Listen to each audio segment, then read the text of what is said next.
I'm Mark Clifford. I'm the author of The Greening of Asia, the business case for solving Asia's environmental emergency.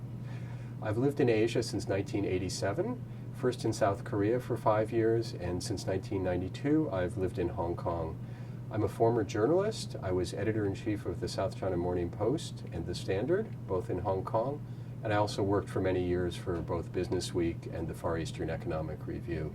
I'm currently the executive director of the Asia Business Council, a pan-Asian group of chairmen and CEOs that's based in Hong Kong. I'm here in New York to receive the Chris Wells Prize.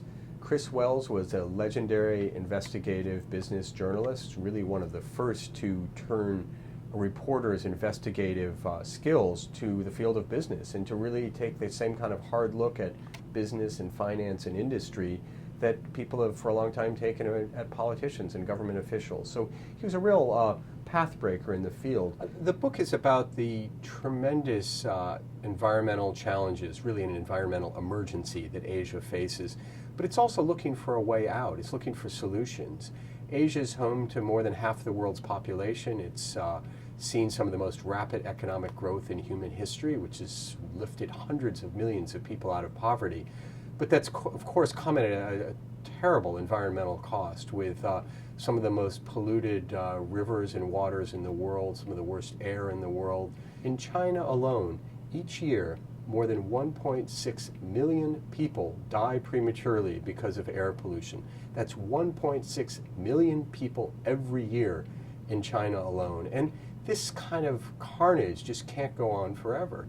Many people have written very eloquently about the problems and challenges that Asia faces on the environmental front, but I wanted to look for a way out. I wanted to look for solutions. And as I looked around the region and talked to business people and NGOs and governments government officials whom I knew, I saw that the work that the business community was doing, that companies were doing for corporate reasons, not for corporate social responsibility reasons, not for philanthropy, not for greenwashing, but for good, solid business reasons, were helping to solve some of the very real challenges that Asia faces.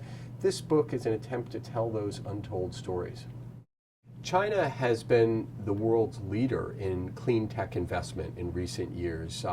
It has now the world's largest solar manufacturing, but also this year will overtake Germany as the world's largest base of installed solar power.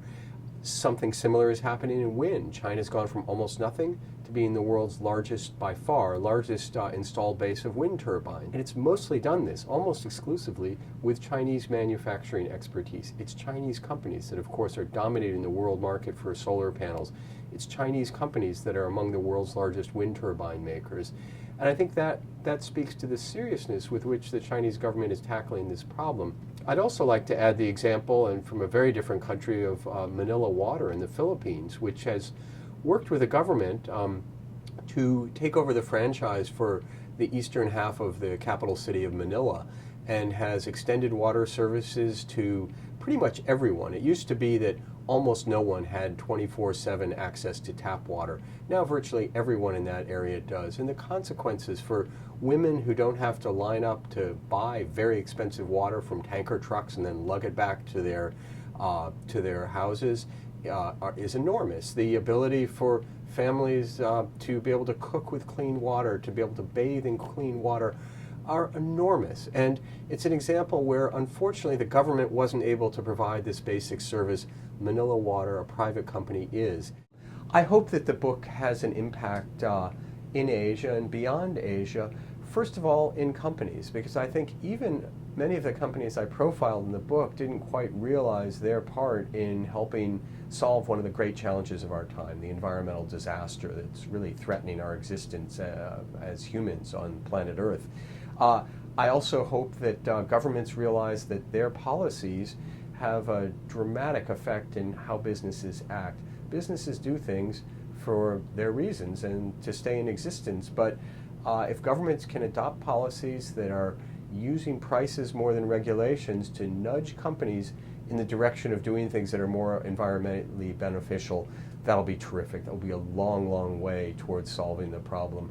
I also hope that it can help stimulate civil society, NGOs, media, and others to work with business, but also to look very closely at business. We need civil society to ensure accountability and transparency, to ensure that businesses and governments do what they say they're going to do and what they are doing.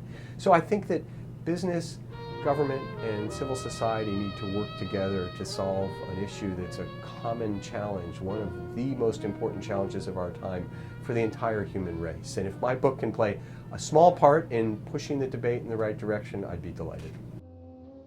I don't know why, but I'm feeling so sad. I long to try